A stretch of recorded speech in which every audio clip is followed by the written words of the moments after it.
খেয়াল আছে নোয়াখালীর ওমান প্রবাসী পাহাড়ের কথা? ঢাকা থেকে বিমানবন্দর থেকে বাড়িতে ফেরার সময় তার পরিবারের স্ত্রী, কন্যা, মা, সন্তান সহ ভাবি সহ 7 জন নিহত হয়েছিলেন। তো যাদের এই ভিডিওটা আমার ভিডিওটা দেখছিলেন, আরেকবার আজকে এই ভিডিওটা শেয়ার করেন, কারণ গাড়ি চালক এনায়েত আকবর, তাকে খুঁজে বের করা দরকার। ছবি দিয়ে দিলাম, দেখা মাত্র শেয়ার করে দিবেন, 999 নম্বরে ফোন দিবেন, কারণ তার বিচার হইতে হবে। এখন এই এনায়েত আকবরের ছবি যখন সামনে আসছে, কমেন্টে সবাই গণহারের ড্রাইভারদের দোষ দিচ্ছেন। আসলে কি তাই? না, সবাই কিন্তু এনায়েত আকবরের মতন ড্রাইভার না। বিশেষ করে অল্প বয়সী ড্রাইভার, বেশি বয়সী ড্রাইভার ফ্যাক্ট না। আমি নিজেও এক ড্রাইভ করি, আমার পার্সোনাল গাড়ি। আমি কখনো একটা মুরগির বাচ্চাও গাড়ির সামনে পড়লে আমি এটাকে মারার চেষ্টা করি না।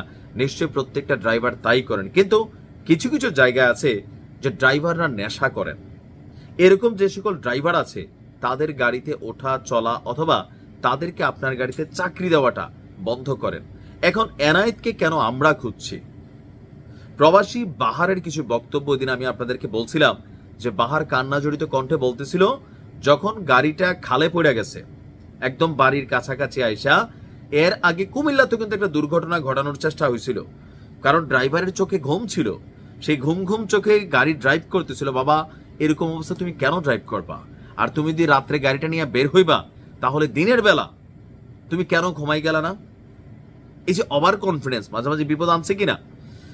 ফেরার পথে তিনি ছাড়াও প্রবাসীর গাড়িতে 12 জন যাত্রী ছিলেন, 5 জন বের হইতে পারছে। তা আমি আবারও আমার এই ভিডিওর মাধ্যমে বলি যে আপনারা যারা পরিবারের একজন লোকরান্তে পুরা গোষ্ঠী জ্ঞাতি খাদানা সহ গাড়িতে উঠে এয়ারপোর্ট দেখবেন দৌড় দেন, আপনাদেরও আক্কল হওয়া উচিত এই ঘটনার মাধ্যমে। এরপরও কালকে দেখছি এক পরিবারের 15 জন গেছে এয়ারপোর্টে একজনরে আনতো। ভাই, আপনারা সচেতন হইবেন না? তাহলে মরেন রাস্তাঘাটে, এনায়েতদের আর দোষ কি? তারপরে এনায়েতদের দোষ আছে, কারণ এই কি বলা যে প্রবাসী বাহারউদ্দিনের যে অভিযোগ, কুমিল্লায় দুর্ঘটনা থেকে বেঁচে উঠতে তাকে সতর্ক করে বিরতি নিতে বলা হয়। তো সে কথা শুনে নাই, না শুনে চোখে ঘুম নিয়াই লক্ষ্মীপুরের উদ্দেশ্যে রওনা হয়েছিলেন। অবশেষে তার ঘুমের কারণেই গাড়িটি নিয়ন্ত্রণ হারিয়ে সড়কের পাশে খালে পড়ে পানিতে ডুবে।